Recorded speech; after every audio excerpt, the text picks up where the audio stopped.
welcome back to Intangible IQ Hoops. So today we're going to get into the nitty-gritty of intangibles with EQ, IQ, and psychological impact. We're going to tie all those three things together, and I hope that I can really make some clear definitives of how a player who has low IQ and EQ, or high IQ and low EQ, or any one of those exchange combinations can impact their team in either a negative or positive way.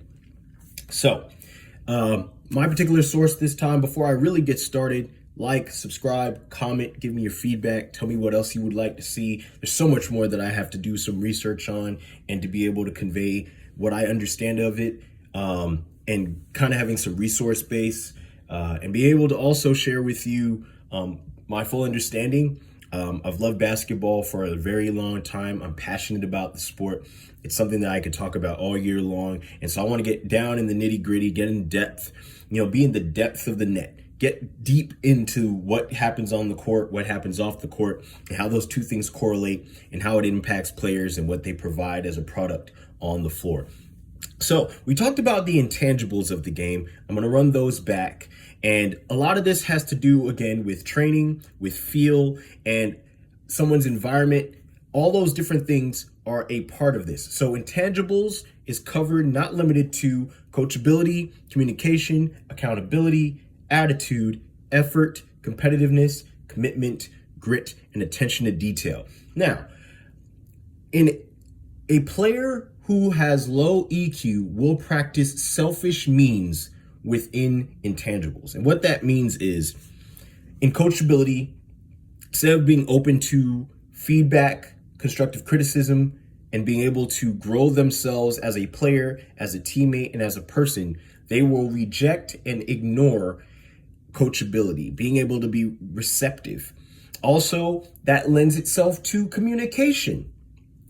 If they aren't feeling their game is going their way and they stop communicating with their teammates, or their communication isn't forward moving, isn't a way to help the team get back on track, whatever the factors are, they have to continue to communicate so that they can figure things out.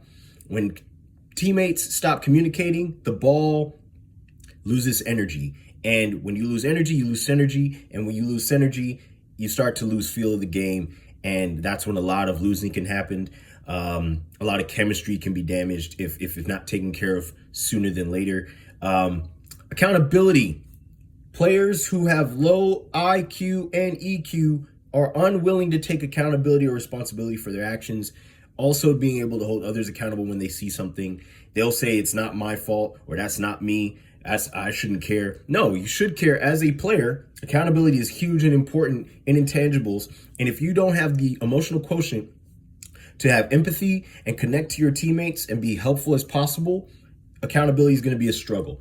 Attitude, how you can be approaching things, how your focus is, what way do you come across to people? Your attitude determines your altitude. So I would say that attitude in low IQ and EQ players, they have a bad attitude all the time. They can't be coached. They don't communicate, and they're unable to take responsibility and have accountability. Attitude matters. High-level players, elite players, all have some of those intangibles, if not all, that I've mentioned so far. They're able to be coached and coached back, coachability. They're able to communicate at an effective and high level in a clear way. They're able to take responsibility for what their role is, and also hold others accountable in a way that's constructive and forward moving. And they also have a good attitude. Effort. And low EQ and IQ player lowers their effort because it's not about them. If it's not about winning as a whole, as a team, your effort should be up, whether you are getting the ball every time down the floor or every time something may not happen the way you want it. Your effort should stay consistent. It shouldn't be conditioned based on how many things are going your way in that moment. Basketball is a team game. Your effort is for your team. When you win, everyone else wins. And that should be how it goes. Competitiveness. That ties itself to effort a lot.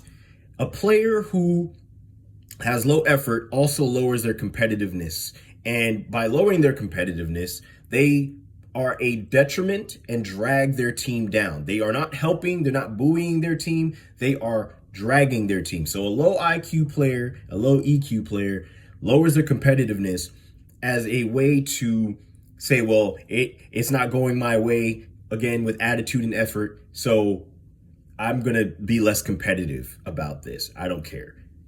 I can tell you right now, if you lower competitiveness, you shouldn't be playing basketball. Basketball is about healthy competition, driving yourself to be better, and improving as you go. If you can't remain competitive, keep your effort high, have a good attitude, be accountable and hold responsibility and others responsible, have good communication, high level, equal mental thought, and being able to be coachable, it's going to be tough for you, man. Commitment, big part that ties all of these things together here. You got to commit. Players who don't commit, it shows up on the floor. And it puts its hands in every last piece of these intangibles. If you don't commit to yourself to be great and then to hold others accountable to be great, and also holding your coaching staff and also holding your front office and all those different things, if you aren't going to commit to being coachable, having high level communication, having high level accountability, having the best attitude possible, having your best effort output, being competitive regardless of what's going on, commitment is so important to being all of those things. And if you can really commit and nail down into it. Now, granted, there's some things that maybe you don't want to commit to.